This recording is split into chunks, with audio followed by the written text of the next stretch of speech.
Bonsoir à tous. Et oui, j'avais oublié mon micro. Soyez les bienvenus pour iWeek. C'est le retour, la reprise après quelques semaines de break. Alors évidemment, on l'a pas forcément fait complètement exprès. Il y a, comme tous les ans, Noël, le Nouvel An. Et puis, vous le savez, on est hyper actifs du côté de Las Vegas avec le CES. J'espère que vous avez suivi nos quotidiennes, nos 6 émissions depuis Vegas. C'était super chouette et on était très heureux avec l'équipe de Watch de vous faire vivre ce salon dont Watch est partenaire maintenant depuis 4 ans. Voilà, c'était un moment formidable. C'est une très grosse machinerie de faire le CES pour nous puisqu'on emporte quasiment tout le studio. Donc le temps de revenir à Paris, de tout remonter, c'est ce qui explique ces quelques jours de délai avant la reprise. On était tous dans les starting blocks. Pour l'occasion, Ellie a mis la cravate. Voilà, c'est la fête. Yes. Salut à tous les trois. Comment allez-vous? Fort bien. Eh ben, fort super. Bien. Ravi d'être là. Je profite puisqu'il est encore temps pour souhaiter de vive voix à tout le monde une très très bonne année à tous et à toutes, bien sûr. Et à toi aussi, Ellie, du côté de la Méditerranée, puisque tu es entre Nice et Cannes, c'est là où sont tes deux Apple Premium Resellers. Tu es toujours le patron de MCS. Toujours pour l'instant, la retraite approche, mais toujours. Oh non, je t'en prie. Non, mais dans ma tête, oui, mais j'ai consulté les organismes qui m'expliquent que il va falloir bosser. Hein. D'accord. Bon, bah écoute, c'est au moins une bonne nouvelle pour nous. Et on est super heureux de te retrouver. Précisons que tu es aussi le porte-parole de ces Apple Premium Resellers en France. Eh oui. C'est donc ce réseau de magasins indépendants.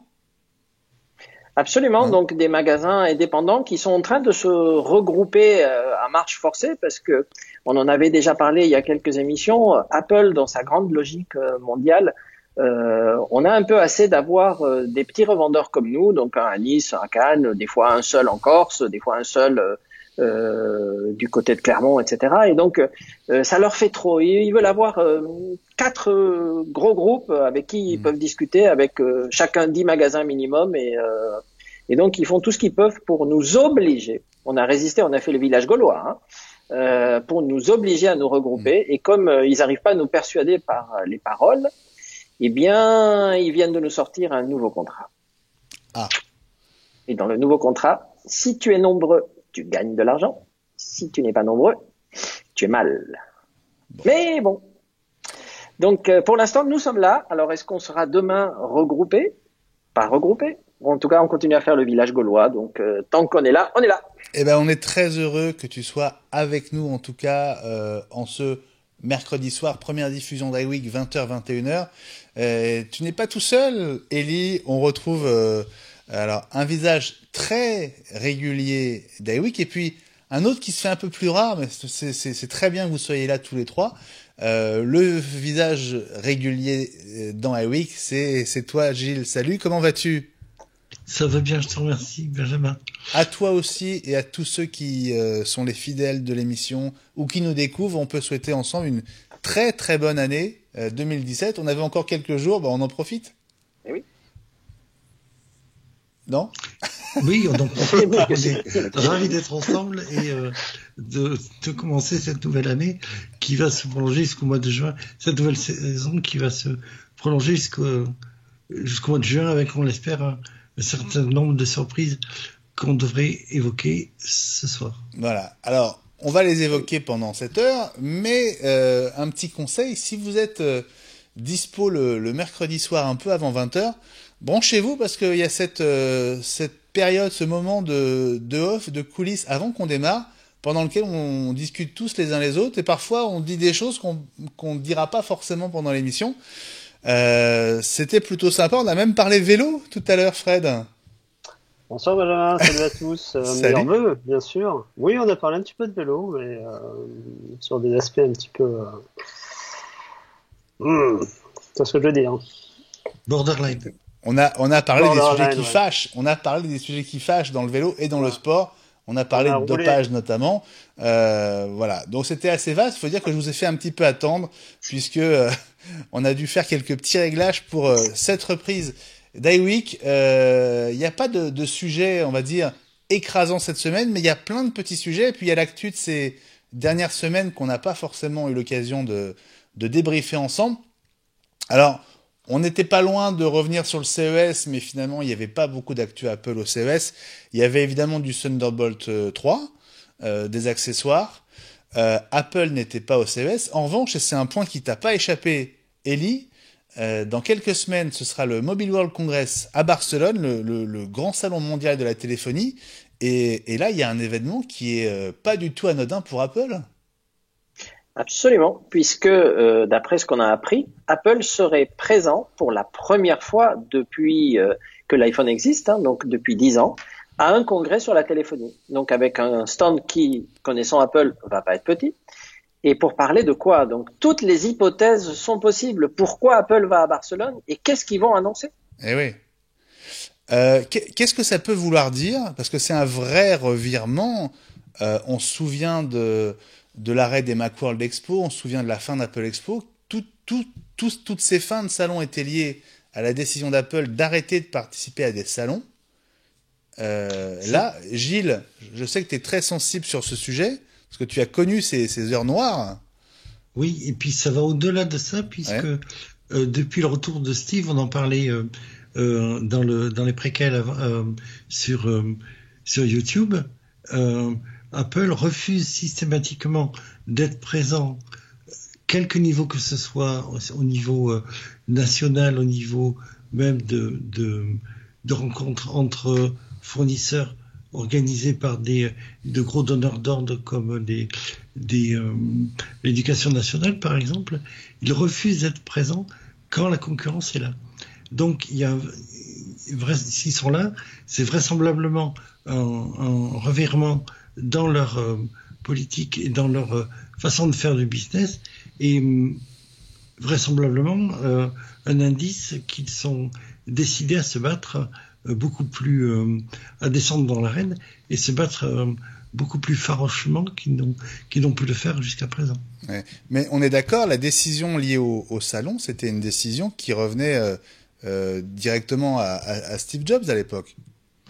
Oui, parce que à l'époque, ils ont dit nous n'arrivons plus à faire correspondre les sorties matérielles avec les qui sont aléatoires forcément et qui peuvent les mises au point définitives peuvent prendre du retard.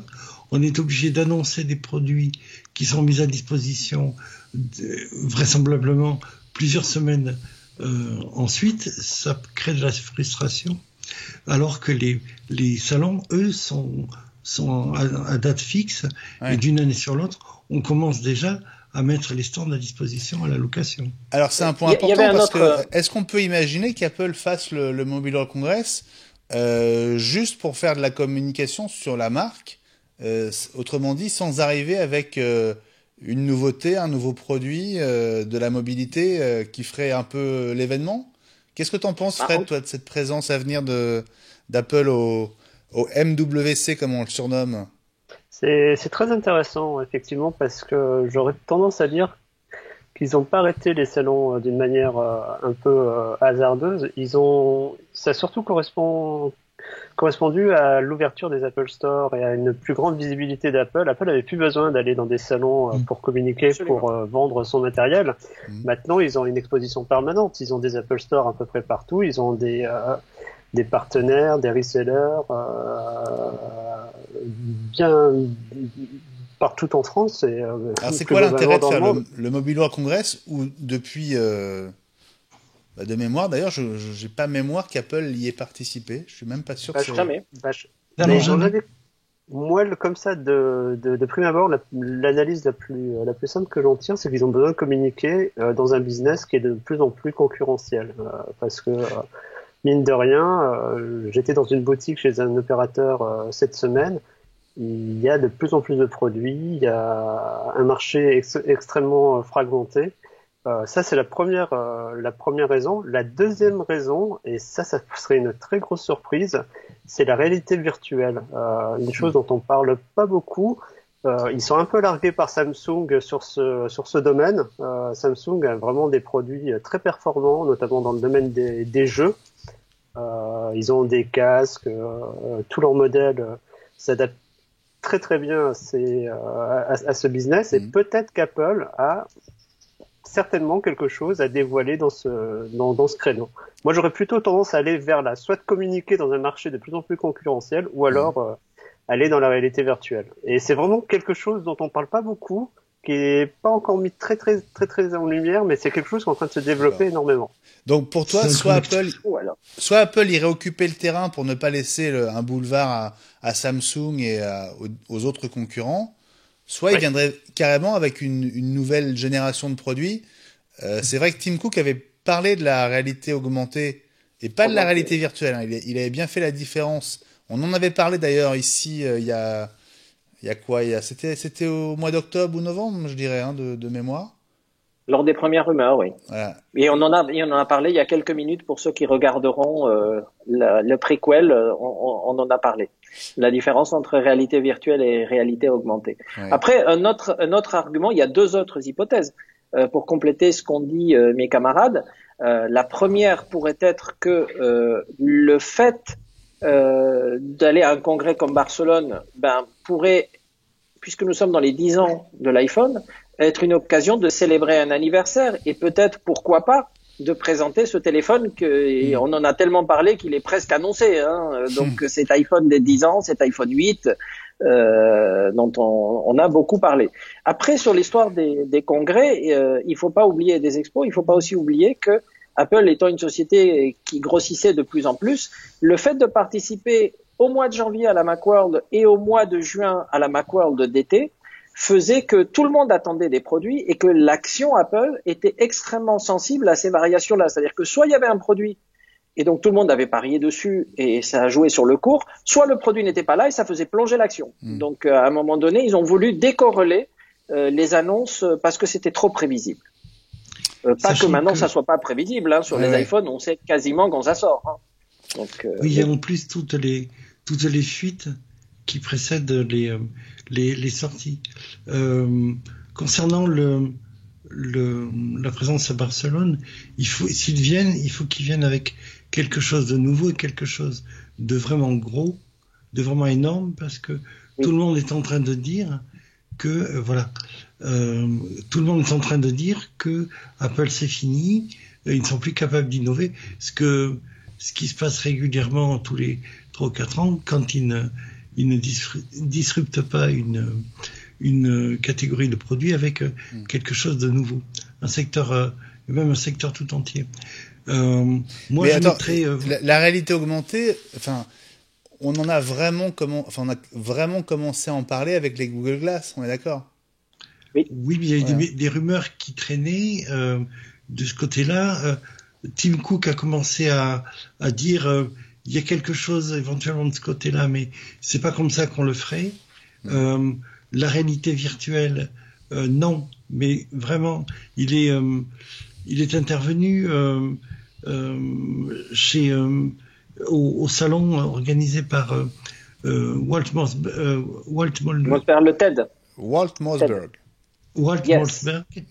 en disant on a quelque chose là-dessus. S'il y a quelque chose qui nous intéresse et si on doit sortir, on doit proposer quelque chose, c'est plutôt dans ce sens-là qu'il faudrait chercher.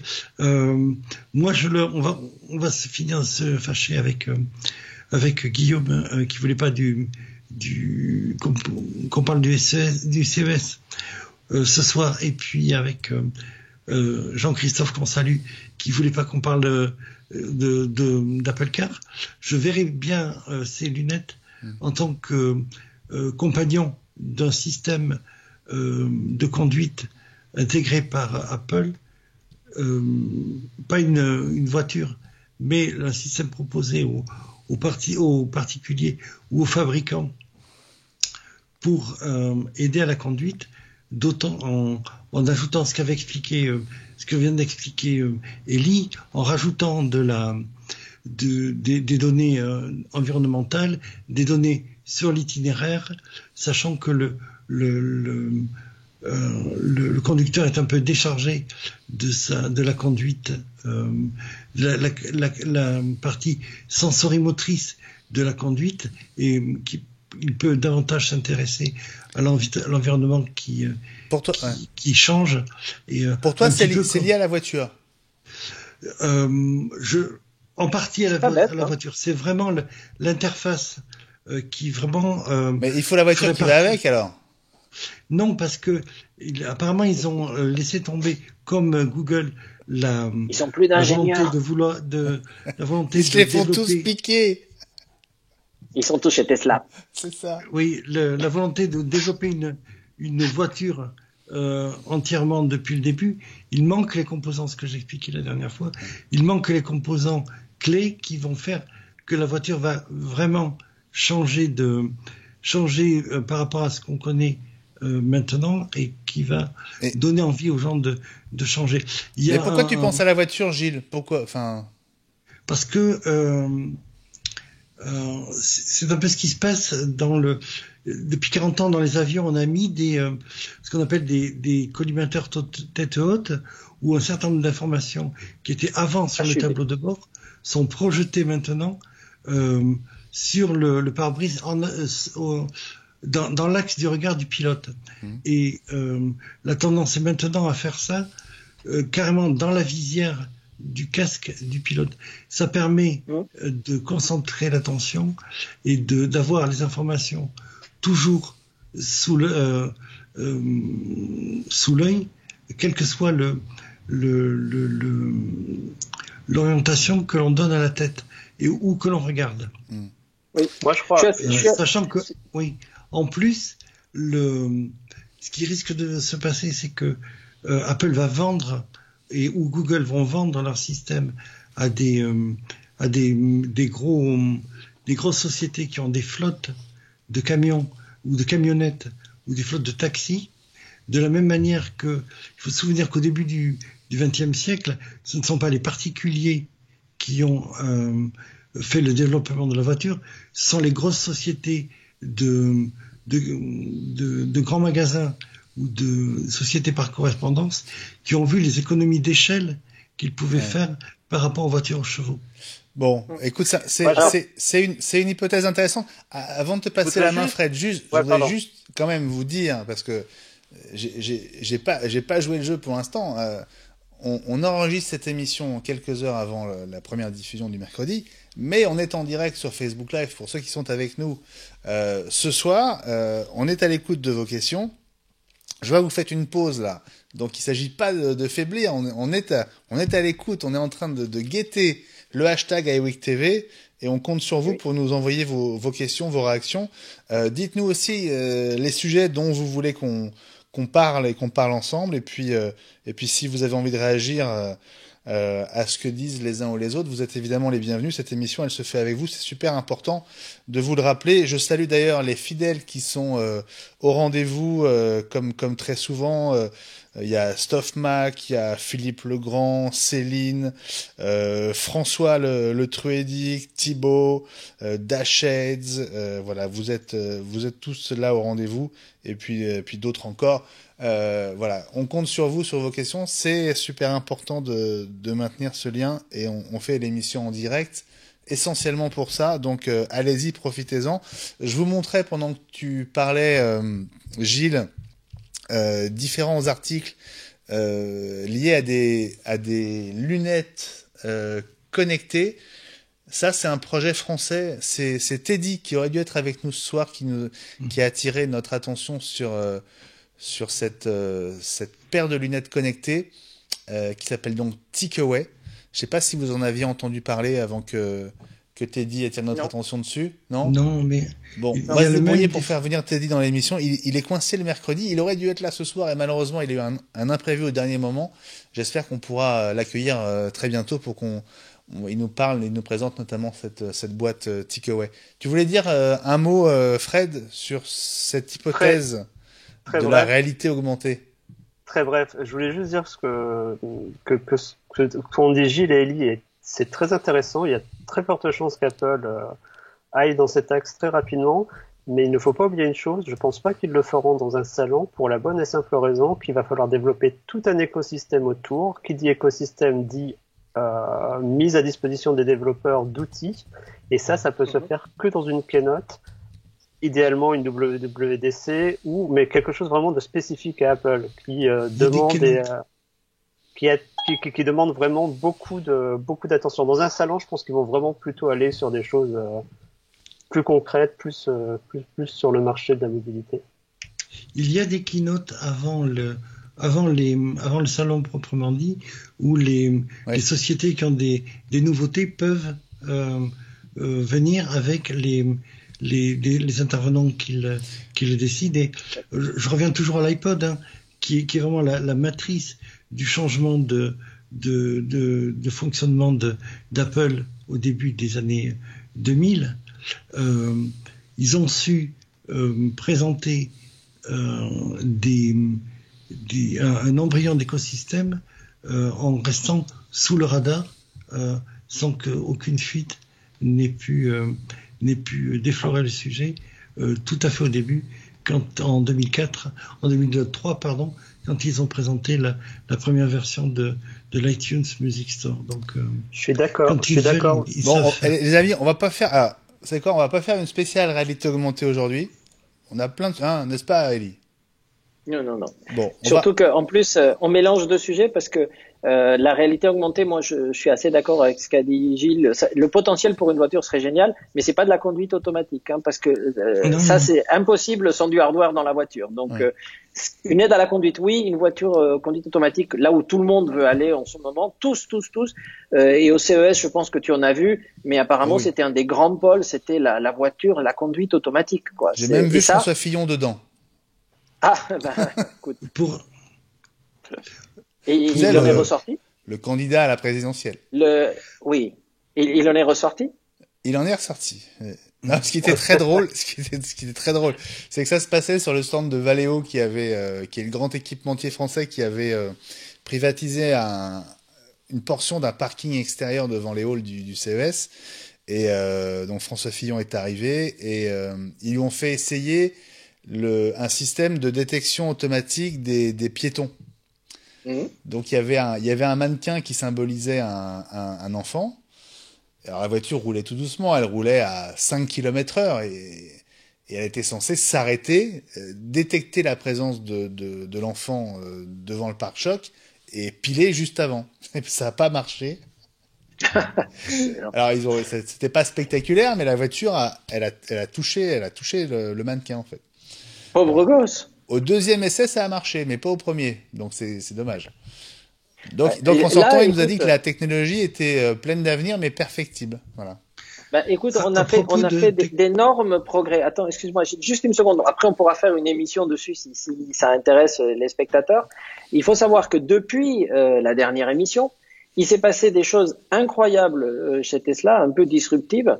Ils ont sorti ce qu'ils appellent l'autopilote 2.0 avec le hardware autopilote 2.0, c'est-à-dire qu'on est passé de une caméra à 8, on est passé avec des capteurs de nouvelle génération, et donc les voitures livrées depuis le mois de décembre, pour le même prix, sont équipées d'un nouveau système qui permettra de faire de la conduite automatique de niveau 5, c'est-à-dire sans personne dans la voiture.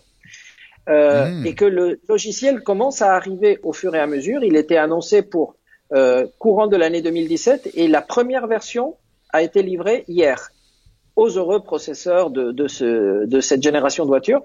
Donc Tesla va extrêmement vite là-dessus, et d'ailleurs le fait qu'ils aient débauché des personnes importantes de chez Apple va dans ce sens. Et donc il faut s'attendre vraiment à de la conduite automatique, à de la détection d'enfants et autres. D'ores et déjà, ça le fait très bien. Mais une vraie conduite automatique avant l'été et probablement totalement autonome avant la fin de l'année. Il y a un tweet, c'est de l'humour, mais François demande si le mannequin s'était jupé. Oui, ça aurait pu, mais bon. C'était pas un jeu de fléchettes non plus, mais ça aurait pu. Merci pour tous vos messages. Des questions, on va en parler, je pense, tout à l'heure. On va reparler de l'iPhone avant la fin de l'émission. Ça, c'est pour Stoff qui s'intéresse déjà à l'iPhone 8. Et puis Thibaut nous demande si on a des nouvelles de l'avancement du Campus 2. Comme c'est pas au programme, je vous pose la question tout de suite, comme ça on la traite à coup sûr. Vous avez des nouvelles? Est-ce qu'il y a eu de nouvelles images? Oui, j'ai dit il y en a eu la semaine dernière. Il y en a eu la semaine dernière. Bon. Ça avance, Oui, et, ça avance, hein. ça monte assez vite. Le, le toit, je sais plus si c'était des images de projection qui avaient été mêlées, mais le corps du bâtiment principal est pratiquement monté, les vitres aussi, d'après ce que j'ai pu voir. Il doit, en ce qui concerne le gros œuvre, en tout cas, on est pas mal avancé. Ouais. Ils étaient même en train de l'inauguration, elle est pour reboiser. le mois d'avril, non? Je crois, en tout cas au Ça a été printemps. Ouais. repoussé. C'est ça, donc c'est... J'essaye de dans- me faire dans- inviter, mais il n'y a pas moyen. T'as essayé? Il y a eu une- J'essaye. C'est dans À part 90 jours, écrire à quoi. Tim C'est Cook. très très proche. Ouais. En tout cas, pas avec mes sources locales. Hein. Il va falloir monter Ouais. très haut pour Bon, se faire inviter à ça. C'est pas encore plié, hein, Ellie, parce que je pense que t'as de la ressource, Ah, non. mais... Hein? Et d'ailleurs, si iWeek est invité à l'inauguration, je viens. Hein. Écoute, alors, je pense que c'est encore un peu tôt. On n'est pas à l'abri d'une surprise. Bah oui. Bon, allez, on reprend, on continue le fil de l'émission. On a pas mal de sujets. Je sais pas si c'est votre cas, mais moi qui les reçois un peu en cours de journée, je suis un peu perdu en ce moment avec les mises à jour. Il y a plein de mises à jour à faire. Entre les mises à jour, on va dire finales et les bêtas, est-ce qu'on peut faire un petit point, les amis, sur ce qui vient de sortir, sur ce qui est dispo et sur ce qu'on a intérêt ou pas à lancer tout de suite? Je sais que, Ellie, tu es assez prudent sur le sujet. Toujours. On en a parlé un peu en off avant l'émission.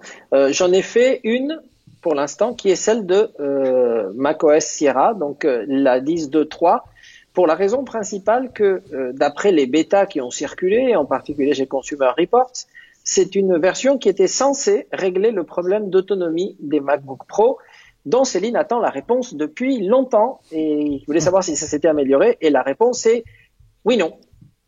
Comment ça, oui, non? Oui, non. C'est quoi? Alors, c'est une réponse de Normand, ça? Pas d'espagnol. Alors, non, c'est en fait, je me suis précipité pour faire cette mise à jour et la mise à jour a très bien marché, la compatibilité totale, aucun problème, pas buggé ni rien. Et donc, dès que je l'ai fait, j'ai relancé des tests cet après-midi sur les mêmes machines que j'avais utilisées la dernière fois. Et j'ai obtenu des résultats qui sont quasiment les mêmes à 1 ou 2% près. Donc, pour moi, la 10.2.3 dans les conditions du test qui étaient exactement les mêmes que celles de la version précédente, j'ai les chiffres sous les yeux, je les ai apportés, mais grosso modo, au bout de 2 heures d'utilisation, mon MacBook Pro 15 pouces Touch Bar, la fois d'avant, il lui restait 48% de batterie, cette fois-ci, il lui restait 52, 4%, mais 2 heures. Mais est-ce que tu es sûr que t'es pas dans la marge d'erreur, là? Non, j'ai essayé sur 3 machines différentes. 3 machines différentes. Alors, par contre, avec Gilles, on en a discuté et lui, il a une explication. Parce que ces machines, je vous explique le test, c'est des machines de showroom dans lesquelles il y a la dernière version du système, il n'y avait aucune appli lancée, à part l'économiseur d'écran Apple qu'on voit dans les Apple Store et chez les APR, qui est grosso modo un film qui fait défiler un film sur des villes, un peu comme l'économiseur d'écran de l'Apple TV, mais cette fois-ci avec des petites émoticônes qui sortent des bâtiments. C'est basique. Il y avait 0 autre application, pas de connexion Internet, etc. Donc, utilisation du processeur vraiment minimum. Donc, j'étais inquiet. Mais, seule chose importante, et on en a parlé avec Gilles, et Gilles a une explication, et donc je referai des tests demain pour tranquilliser tout le monde, c'est que ma luminosité d'écran dans les showrooms est toujours à 100%, tout simplement parce que les images sont beaucoup plus belles quand les gens regardent depuis la rue et suivant l'éclairage de la journée. Or, Gilles me dit qu'un écran à 100% bouffe une quantité de batterie énorme et que c'est à cause de ça que les tests sont mauvais. Donc, je vais essayer de mettre, et je vais demander combien, peut-être 70%, peut-être 60% et revoir les tests. Mais moi, j'aime bien la luminosité de l'écran assez péchue. Ça, c'est vraiment une préférence personnelle, mais s'il faut la diminuer, je la diminuerai un peu. Hein, donc, on testera ça. Bon. Donc, macOS 10.2.3, stable. Stable, totalement stable. Pas comme mon site, pas comme le site sur lequel je suis. Donc ça, c'est une mise à jour qu'on peut faire maintenant sans problème. Oui. Voilà. macOS, pas de problème à ce jour. J'ai regardé les différents sites de test et vraiment pas de souci majeur là-dessus. Est-ce que j'ai trouvé des nouvelles fonctionnalités? Non. Il y a maintenant, quand on regarde sur batterie, le niveau de batterie, il donne les applications les plus gourmandes. Il dit, par exemple, l'économiseur d'écran utilise beaucoup de batterie. Ou là, par exemple, je regarde pendant que je vous parle, il me dit Skype utilise beaucoup de batterie. C'est normal, c'est la seule appli qui est lancée, donc oui. Ils peuvent. Bon, c'est rassurant. Ouais. Bon, donc, voilà pour la mise à jour de macOS. Il y a du nouveau du côté d'iOS. Fred, est-ce que tu as fait cette mise à jour? Non, je n'ai pas fait cette mise à jour. Par choix ou par choix, contrainte par choix. perso? Non, je l'ai pas faite. Est-ce que l'un de vous l'a faite? Non. Non. Est-ce que l'un de vous sur Twitter a fait la mise à jour d'iOS? On parle donc de la version 10.2.1 pour iPhone, iPad et iPod Touch. Quelle est ta ligne de conduite, Ellie, quand une mise à jour sort, notamment pour l'iPhone? Alors, j'attends 24 ou 48 heures pour être sûr que les sites tests ne donnent pas de grosses catastrophes, ce qui arrive rarement avec une mise à jour Apple, mais c'est déjà arrivé. Et surtout, on l'a dit tout à l'heure dans la pré-émission, il faut la faire à partir d'un ordinateur, jamais directement à partir du téléphone, ou alors, si vous avez fait un backup avant et que vous n'avez pas peur de devoir l'amener dans un centre de réparation si ça se passe mal, oui. Mais sinon, la seule façon vraiment 100% sûre, c'est de la faire sur un ordinateur, de préférence un Mac, mais si c'est un PC, on accepte quand même, parce que le fait de connecter le téléphone à iTunes fait que iTunes va faire un backup, ça c'est l'étape numéro 1, et il va télécharger la mise à jour entièrement sur l'ordinateur, 100% de la mise à jour, donc si les serveurs sont saturés, ça mettra plus de temps, mais vous aurez 100% de la mise à jour en local, et puis ensuite il va l'envoyer au téléphone. Et donc, il n'y a aucun risque que ça se coupe, il n'y a aucun risque qu'il y ait une coupure de courant, il n'y a aucun risque que la DSL saute et que votre téléphone soit briqué parce qu'il est au milieu de la mise à jour. La mise à jour se fera sans problème de A à Z. Donc, c'est vraiment la seule méthode qui marche. D'accord. Et en plus, il vérifie l'intégrité. Gilles, une seconde, parce que je me rends compte, comme on l'a évoqué avant de démarrer l'émission, je l'ai pas fait, mais je ne t'ai pas félicité pour tes belles boucles d'oreilles. Ah, c'est AirPods. Alors, c'est quand même la première paire qu'on a dans l'émission. Allez, un mot quand même sur ton expérience d'utilisateur. Écoute, j'étais très surpris. Au départ, j'étais un peu réticent. Et donc, je les ai essayés. Je trouve que ça se synchronise d'un appareil à l'autre comme par magie. Donc, je passe de l'iPhone au Mac. Je peux passer du Mac à l'iPad et même à l'Apple TV. C'est un vrai plaisir lorsque, par exemple, je regarde une émission et que ça fait du bruit et que je veux pas déranger. L'écouter à partir, par exemple, de l'Apple TV avec les AirPods, sans faire le moindre bruit, c'est assez magique comme expérience. La qualité de la musique, j'ai trouvé ça vraiment surprenant, très bien. Ça tient parfaitement dans les oreilles, donc j'ai eu aucun problème là-dessus. Ouais. Donc je suis plutôt content. La petite boîte est vraiment très mignonne. Elle est vraiment surprenante et elle marche vraiment bien. Donc c'est plutôt très positif et pour un produit à 179 €, je vous rappelle, ce qui est fabuleux, c'est que depuis que c'est sorti, c'est en rupture de stock partout et en particulier chez nous et pourtant on a réussi à en avoir. Nous, on avait commandé prudemment. On s'est dit, est-ce que les gens vont aimer le design? Est-ce que les gens vont avoir envie de mettre 179 € dans un truc comme ça? Eh bien, écoute, t'es presque plus demandé que l'iPhone à un moment donné. C'est la folie. Dès qu'on en a, elles partent, mais dans les 10 minutes. C'est-à-dire, j'en reçois 10. Je reçois pas 100 malheureusement parce que c'est un produit un peu contraint. Mais je peux pas dire les quantités, sinon tous mes confrères vont me tuer parce que j'ai réussi quand même à en avoir quelques-unes. Mais donc, toutes celles qui arrivent chez nous partent, mais c'est même pas dans la journée, elles partent dans l'heure. Ah oui. C'est affolant. Bon, t'es pas le seul à en avoir. Hein. François apparemment a aussi craqué. François Le Truedic pour les AirPods. François, dis-nous ce que tu en penses à ton tour. On a une petite question de mise à jour puisqu'on parlait des mises à jour. Alors c'est un problème un peu perso, mais apparemment Stuffmac nous dit que il ne peut pas faire de mise à jour de macOS sur son Mac. AppleCare n'a jamais pu trouver la raison. Alors moi, ça m'est arrivé une fois. En fait, j'avais récupéré un Mac, je le savais pas, mais c'était une version bêta de macOS qui avait été installée et je ne pouvais pas faire de mise à jour à partir de cette version. Fred, c'est pas étonnant que ce soit entre guillemets bloqué? Non, c'est pas étonnant. Je suis en train d'essayer de retrouver, parce qu'il est il est un peu tard. Je suis en train d'essayer de retrouver comment il pourrait faire pour débloquer son affaire. Bah écoute, tu sais quoi, tu peux prends une minute si tu veux. Et si tu as une solution, tu nous dis. Je pense que ça lui rendrait grand service si tu avais une solution miracle. À propos de la luminosité des écrans, François nous dit, lui aussi, lui ne travaille quasiment jamais à 100%. Il dit ça fausse tout, surtout en retouche photo. Il est en 100% uniquement en visionnage de vidéo. Effectivement, pour la vidéo, ça rend tout de suite beaucoup mieux. Gilles? Oui, d'autant que je mets au défi de travailler 2 heures sur un traitement de texte avec une luminosité à 100%, en particulier avec les dernières générations d'écrans LED, qui ont une luminosité absolument formidable. C'est pareil, la luminosité à 100%, je le mets que pour regarder la télé Molotov ou regarder des vidéos. Ouais. Et alors, quel est le réglage optimal? Quel est le réglage optimal? Pour moi, c'est 60%. On peut demander à François pour la photo.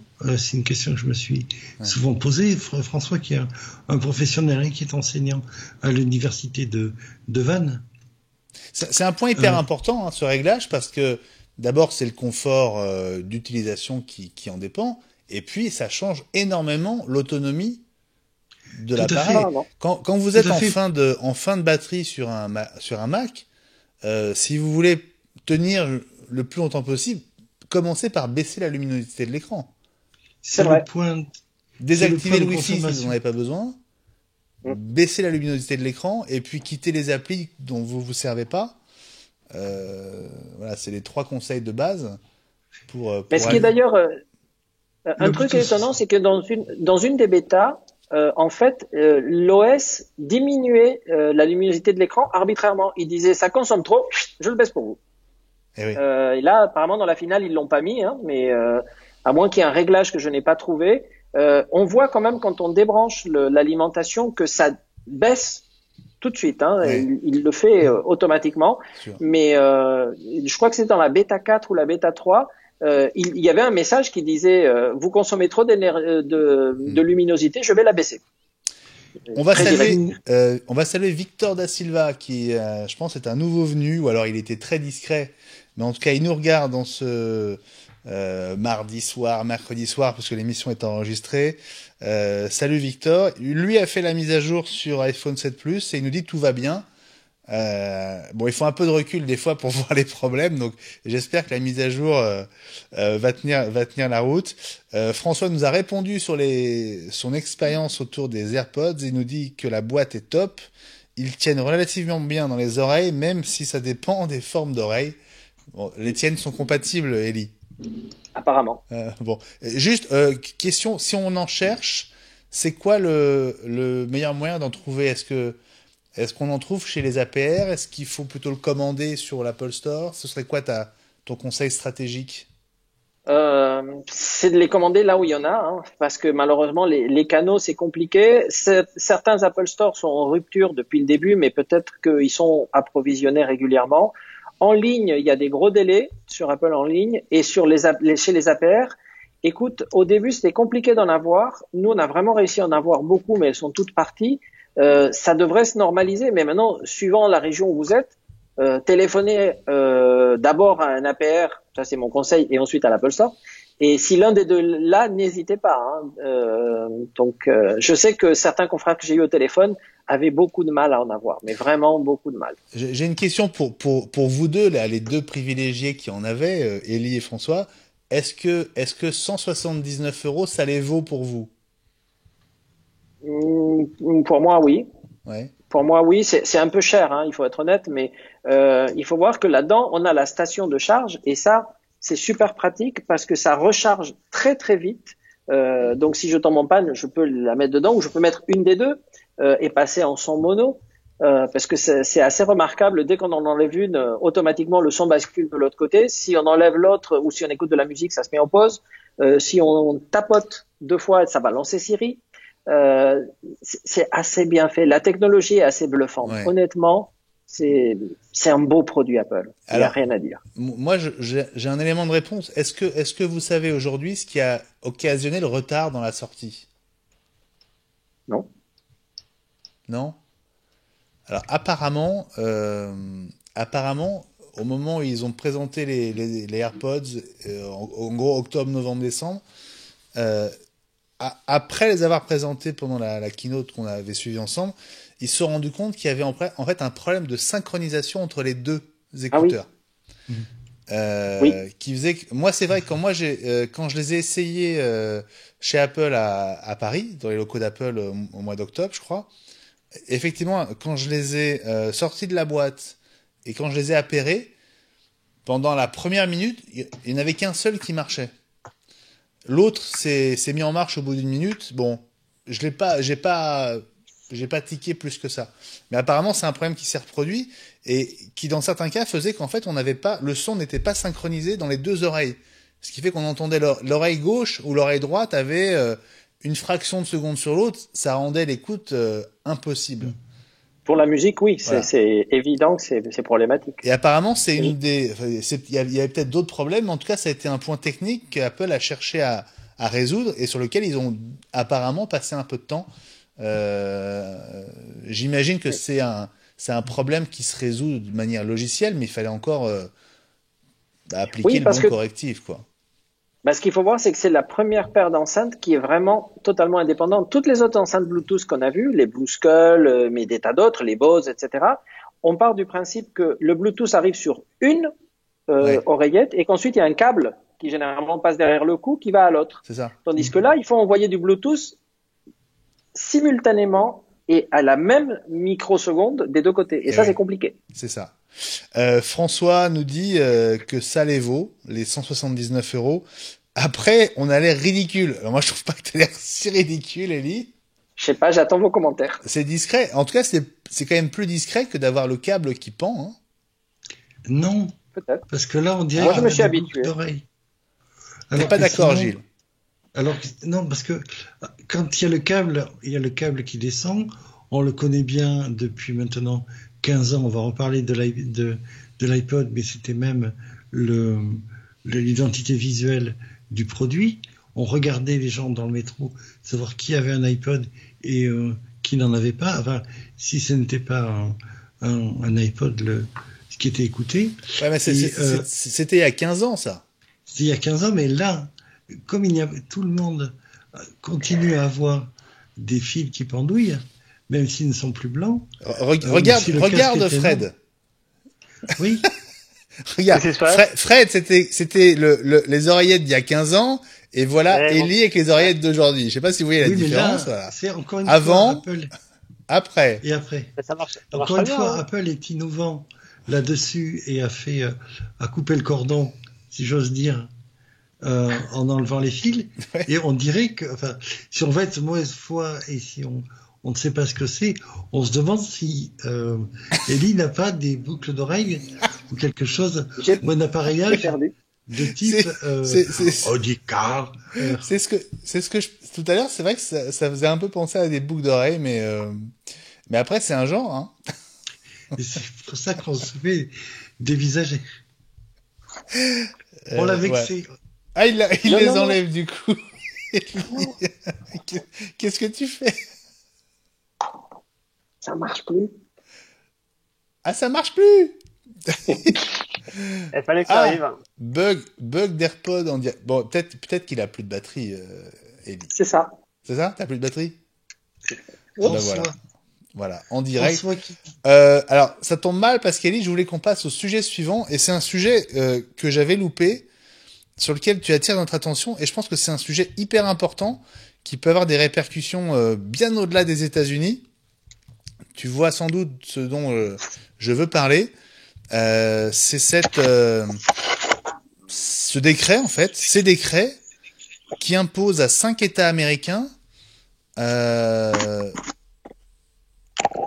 qui impose dans 5 États américains à Apple de fournir des pièces détachées de rechange à des magasins indépendants.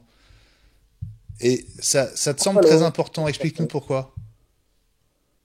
C'est moi qui Allô, vous m'entendez? Ah bah alors, ça tombe bien s'il a rien entendu. C'est Tu moi qui ai m'entends? mis le Tu m'entends, truc sur Élie? le... Je te parle. Tu m'entends? Ah, ça y est, c'est revenu. Ah, c'est revenu. Tu m'entends? Fais voir comme t'es beau avec ton casque. Bah oui, là t'es revenu au casque à l'ancienne. Oui. Alors, donc c'est la première fois que ça m'arrive et ça me permet d'expliquer aux spectateurs qu'est-ce qui se passe lorsqu'il n'y a plus de batterie. On entend un petit son très agréable. Tun, tun, tun, tun, tun, tun. Je me suis dit, mais qui c'est qui joue? Je pensais que c'était toi, Benjamin, qui faisait passer un jingle. Et en fait, ça veut dire c'est mort. On lève l'oreillette et donc je les ai mises à charger. Ça se charge peut-être assez vite, mais là, pendant quelques minutes, j'aurai pas Bien sûr. d'oreillette. Alors, il est vrai que je m'en suis servi pendant la journée. J'ai fait des démos à des clients. J'ai écouté un peu de musique. Pourtant, elles étaient dans leur pochette et on a fait 2 heures.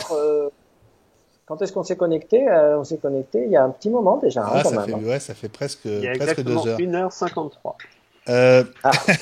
La copine de François lui demande s'il a pris ses cotons-tiges en parlant des AirPods. Bon, Ben, et on a eu aussi droit aux brossettes Oral-B. Tu sais, les petits trucs pour les brosses à dents électriques. oui, c'est Ça vrai. ressemble c'est vrai. exactement à ça. C'est vrai. Et si vous êtes sur Twitter, je le découvre, hein, je l'avais pas vu. Philippe Legrand nous envoie une image d'iPod en noir. Ça n'existe pas chez Apple, hein? Non. Non. C'est Faut une les idée de peindre après, design. quoi. Écoute, ça aurait été bien avec l'iPhone noir 2G, hein, honnêtement. C'est pas Mais impossible, comme hein? c'est pas impossible, on C'est parle pas en impossible. plus maintenant d'un nouvel iPhone 7 qui serait lui blanc enfin blanc, je sais pas quoi, blanc. Pas 2G parce que ça n'aurait De pas de sens, nacre. mais blanc nacré, ouais. Ouais, ça On pourrait a vu le des faire. Je peux photos. pas vous montrer le tweet, mais il y a une image sur le fil Twitter. Cherchez-le avec le hashtag iWeekTV. Je t'ai posé une question qui durait à peu près 40 secondes que t'as pas entendu. Désolé, c'était C'était à quoi? propos de ce sujet vers lequel tu nous as orienté. Ces décrets aux États-Unis qui imposent dans 5 États à Apple de fournir des pièces détachées à des magasins indépendants. Pour toi, c'est un sujet important.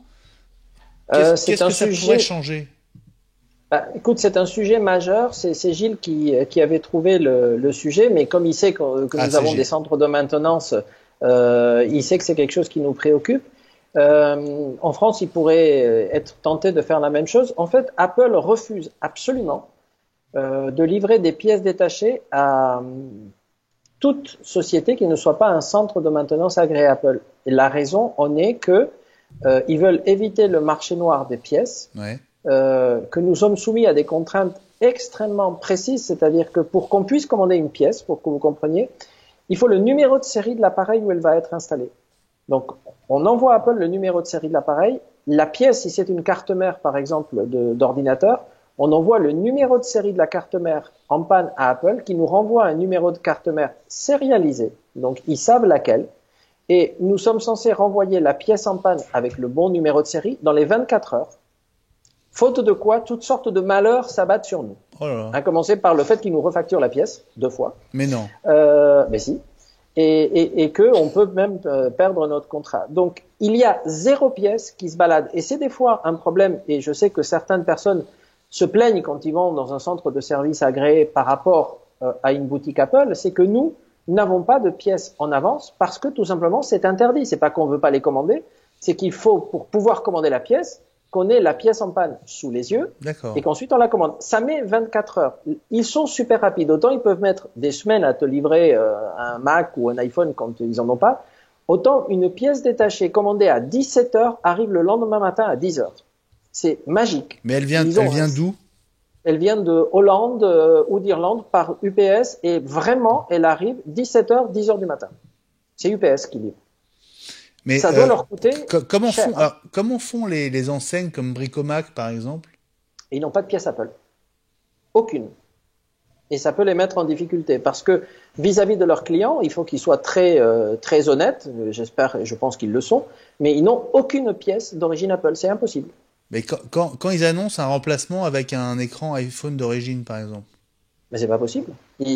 D'origine, ça veut dire peut-être que ils le commandent dans une usine Foxconn et ils disent bah c'est la même usine donc c'est un écran d'origine. Mais même nous, aujourd'hui, un écran d'iPhone 6, 6S ou 7, c'est impossible. On ne peut pas les avoir, même aujourd'hui. Mais ça veut dire seul Apple peut les fournir à ses clients, quasiment. Oui. En fait, ce qui se passe pour des raisons de calibration, disent-ils, ils ont une machine qui fait la taille d'un frigo. Où on met l'iPhone et apparemment il y a des lasers de tous les côtés qui calibrent ça. Enfin, nous, on a des techniciens on s'est amusé à le faire, qui sont capables de les monter. Vous voyez pas la différence. Mais pour ces raisons-là, il faut que l'iPhone soit renvoyé chez Apple. C'est un process assez rapide, donc ça met 4-5 jours. Donc on envoie l'iPhone complet avec l'écran cassé. Il nous renvoie l'iPhone avec l'écran neuf. Ça coûte pas forcément beaucoup plus cher, mais ça prend du temps. Et quelqu'un à qui on dit, vous allez devoir nous laisser votre iPhone une petite semaine, parce que 4-5 jours, c'est quand tout va bien, mais une petite semaine, généralement, il râle. Alors que si on va dans certains Apple Store, pas tous, certains sont équipés de cette machine magique, ce qui fait que on va avec un iPhone, il remplace l'écran, ce qui prend grosso modo 5 à 7 minutes si le technicien est réveillé. Et admettons 1 ou 2 minutes pour le calibrer dans la machine, donc 10 minutes après, la personne repart avec son iPhone, avec un écran neuf. Et donc ces pièces-là, on a beau essayer, on a beau faire pression sur Apple, comme on n'est pas censé les changer, et ben du coup, nous n'autorise pas à les commander. Et donc on peut essayer par tous les moyens et tous les canaux, on ne peut pas commander d'écran aujourd'hui iPhone 6 et iPhone 7. D'accord. Alors du donc, coup, tous ceux qui disent qu'ils le font, c'est faux. Explique-nous la répercussion, les conséquences de ces décrets aux États-Unis. En fait, c'est 5 États, mais le problème, c'est qu'Apple va se battre.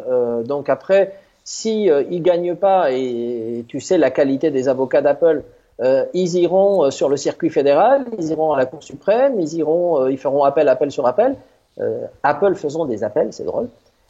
Et donc ça traînera pendant des années. Donc Apple, à date d'aujourd'hui, ne veut pas. Les écrans c'est un truc particulier, mais on ne peut pas commander une carte mère, on ne peut pas commander une carte graphique, on ne peut pas commander un disque dur Apple d'origine sans passer par un centre de service agréé. Grâce à ça, il n'y a pas de marché noir de pièces. Eux, ils disent que les pièces sont contrôlées au niveau de la qualité, qu'il y a une garantie pour le client, qu'ils font ça pour le client, pour que le client ait un maximum de garantie. Et puis voilà, donc c'est déjà très compliqué d'être centre de service agréé parce que il y a de multiples tests. Tu sais que tous nos techniciens sont agréés 1 fois par an sur l'ensemble des produits, c'est-à-dire hardware et software. Mais à chaque fois qu'il y a un nouveau produit, comme par exemple les nouveaux MacBook Pro, les techniciens passent toute une série d'examens, démontage du nouveau MacBook Pro, démontage de la Touch Bar, remplacement de telle pièce, il y a des vidéos, etc. Une fois qu'ils se sont bien entraînés, il y a un examen en ligne.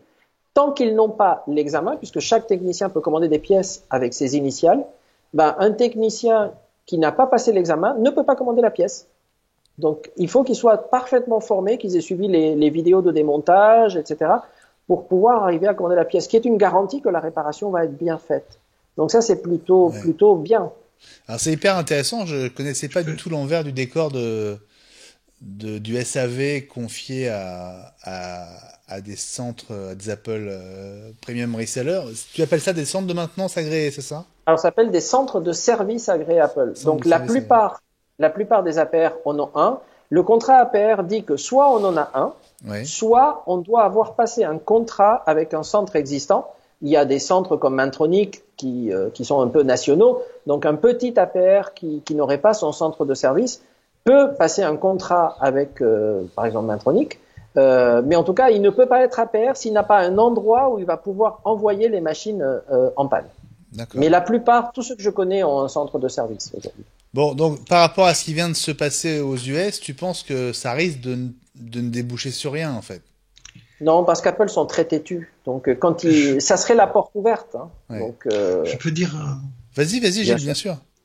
Alors, il faut savoir que c'est un combat et une bataille que a mené l'industrie automobile pour protéger pour les mêmes raisons, pour protéger leur réseau de distribution et de contractants, et une bataille qu'ils ont fini par perdre, au moins en Europe.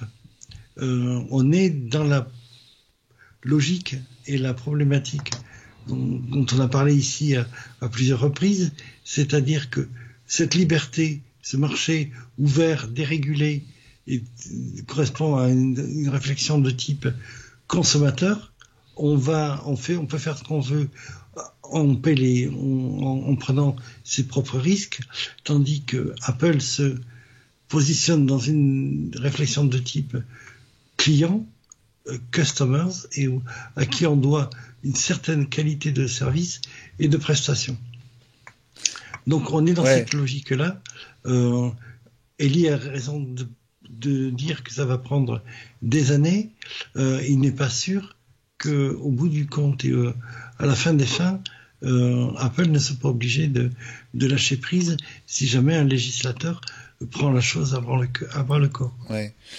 Mais c'est vraiment quelque chose d'important pour les APR qui, bien souvent, c'est la dernière raison pour laquelle Apple les tolère dans le maillage du territoire, parce qu'ils sont proches géographiquement de leurs clients et qu'il n'y a pas d'Apple Store partout sur le territoire. Alors, petite info, excuse-moi Benjamin, au passage, le temps qu'on me discute, parce que je viens de regarder, et d'ailleurs le fait d'ouvrir la boîte a coupé évidemment mon son, donc je vous entendais plus. En quelques minutes, ils sont passés à 67% de charge déjà. Donc, je pourrais presque les remettre. Si on attend encore 5 minutes, ils seront à 100%. Donc, c'est super rapide à charger, vraiment. Super rapide, impressionnant. Il nous reste pas très longtemps, mes chers amis, avant la fin de l'émission, puisqu'il nous reste 30 secondes. Mais je voulais juste vous dire que j'ai profité de la dernière minute pour aller sur le site de Bricomac, qui est l'un des réparateurs, on va dire spécialistes du monde Mac.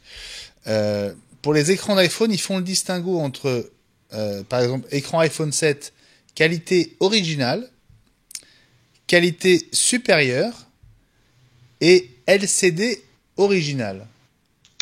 Alors, je t'explique la seule façon, parce qu'on a déjà discuté, on en a un à Nice, hein, donc on sait. LCD original, ça fait quand même. Non, mais c'est du Apple, hein. Mais je t'explique comment ils peuvent faire.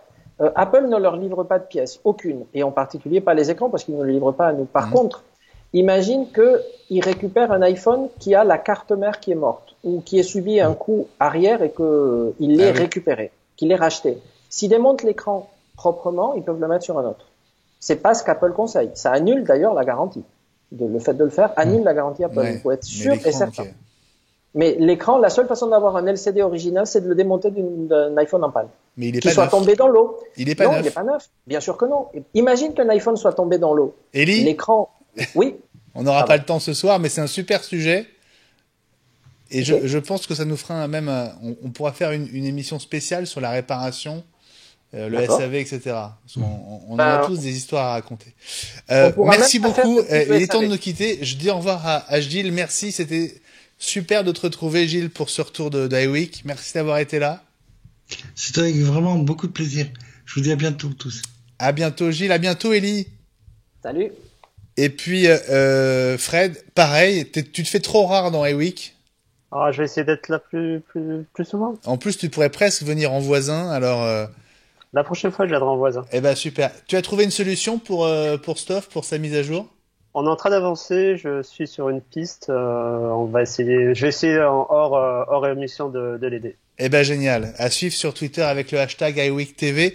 Merci beaucoup les amis d'avoir été au rendez-vous. C'était un plaisir de vous retrouver. On sera de retour mercredi prochain à 20h pour un nouveau numéro d'iWeek, peut-être avec Guillaume, peut-être avec certains des absents du jour. Passez une très très bonne soirée sur Watch où les programmes continuent. Salut à tous et à la semaine prochaine.